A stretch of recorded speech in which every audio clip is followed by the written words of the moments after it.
Assalamualaikum warahmatullahi wabarakatuh. Kami dari Universitas Muhammadiyah Palopo, Fakultas Ekonomi dan Bisnis dari Prodi Manajemen, semester 1 kelompok 4. Video ini dibuat untuk menyelesaikan tugas dalam mata kuliah Pengantar Ekonomi Mikro dan Makro dengan dosen pengampu Bapak Angga Satriomurti, SE, MSI. Kami dari kelompok 4 yang terdiri dari 6 anggota yang masing-masing bekerja sama untuk memenuhi tugas dengan judul materi Perdagangan Internasional. Sebelum kami masuk ke pembahasan lebih lanjut, izinkan kami memperkenalkan diri terlebih dahulu. Saya sendiri atas nama Adelia Arianto dengan NIM 2311202399. Selanjutnya Andi Wulandari dengan NIM 2311202245. Selanjutnya Ahmad Takenaba dengan NIM 23112046. Feby Septiani dengan NIM 2311202165. Selanjutnya Arjuna Prasetyo Rahim dengan NIM 2311202171. Dan yang terakhir Musdalifah dengan NIM 2311202227. Baiklah, kami dari kelompok 4 akan mempresentasikan materi dari kelompok kami dengan judul Perdagangan Internasional. Halo semua, kalian pernah dengar nggak sih apa itu perdagangan internasional? Nah, perdagangan internasional adalah pertukaran barang, jasa, dan modal antara negara-negara di seluruh dunia. Hal ini memungkinkan negara-negara untuk memanfaatkan keunggulan komparatif dan meningkatkan kesejahteraan ekonomi. Sejarah perdagangan internasional ada 3. Pertama, prasejarah. Adanya pertukaran perdagangan sejak zaman prasejarah, di mana barang-barang digunakan sebagai alat tukar tanpa batas wilayah. Yang kedua, abad pertengahan, waktu di mana rute perdagangan lintas benua mulai terbentuk, dimulai dari jalur sutra hingga rute perdagangan Timur Tengah. Yang ketiga, revolusi industri. Perdagangan yang signifikan dalam teknologi dan produksi meningkatkan jumlah barang yang dapat diperdagangkan secara internasional. Manfaat perdagangan internasional. 1. Peningkatan pilihan.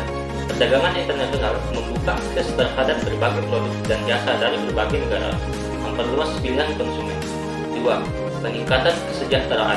Hal ini memungkinkan negara untuk fokus pada produksi barang dan jasa yang sesuai dengan keunggulan komparatifnya, meningkatkan kesejahteraan ekonomi. 3. Transfer teknologi.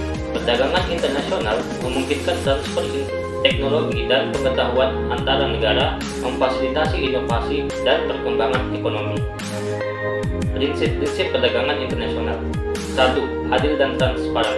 Prinsip ini memastikan bahwa perdagangan dilakukan secara adil dan transparan tanpa diskriminasi antara negara-negara yang terlibat.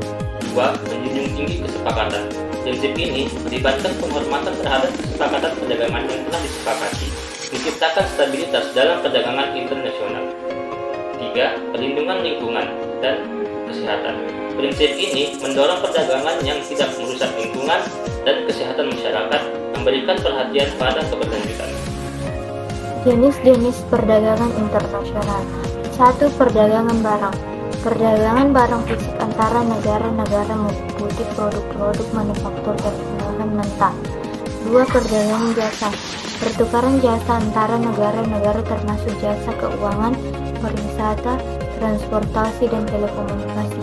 3. Perdagangan modal.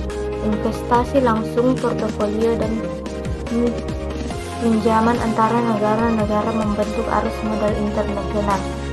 Faktor-faktor yang mempengaruhi perdagangan internasional. 1. Keunggulan komparatif. Faktor-faktor produksi yang berbeda antara negara-negara mempengaruhi spesialisasi dan perdagangan internasional. 2. Kondisi ekonomi. termasuk inflasi, pertumbuhan ekonomi dan kebijakan moneter yang dapat mempengaruhi tingkat pertukaran mata uang dan perdagangan internasional. 3. Kebijakan pemerintah. Langkah-langkah proteksionisme pajak dan regulasi pemerintah mempengaruhi arus perdagangan internasional. Keuntungan dan kerugian perdagangan internasional. 1. Memperluas pasar terhadap berbagai produktif transfer teknologi. 2. Kerugian ketergantungan ekonomi, persaingan yang tidak seimbang, resiko pasar. Peran organisasi internasional dalam perdagangan internasional. Organisasi internasional merumuskan kebijakan dan regulasi yang mempengaruhi perdagangan antar negara. Mendukung kesepakatan perdagangan, membantu menyusun perjanjian dan kesepakatan perdagangan yang menguntungkan semua pihak. Mekanisme penyelesaian sengketa, memberikan kerangka kerja untuk menyelesaikan sengketa perdagangan antar negara. Contoh perdagangan internasional. Yang pertama, ekspor dan impor. Transport barang-barang dan jasa antara negara-negara memperdagangkan produk-produk tertentu. Yang kedua, ahli teknologi. Perusahaan multinasional mentransfer teknologi ke cabang-cabang internasional dalam upaya ekspansi dan pertumbuhan ekonomi. Yang ketiga, investasi langsung. Perusahaan menemukan modal di negara lain untuk kerjasama dan arus modal internasional. Kesimpulan yang dapat kami berikan dalam video kali ini adalah keuntungan global. Teori perdagangan internasional memberikan landasan bagi keberhasilan perekonomian global dengan memfasilitasi aliran barang dan jasa secara efisien. Perjanjian perdagangan. Implikasi dari teori ini mengilhami pembentukan perjanjian perdagangan yang memudahkan pertukaran ekonomi antar negara secara menciptakan hubungan kerjasama yang luas di tingkat internasional. Dampak luas. Melalui aplikasi teori perdagangan internasional, negara-negara dapat memperhitungkan dampak kebijakan ekonomi internasional terhadap pertumbuhan ekonomi, ketenaga kerjaan, dan stabilitas keuangan global. Sekian presentasi dari kelompok kami. Kurang dan lebihnya mohon dimaafkan.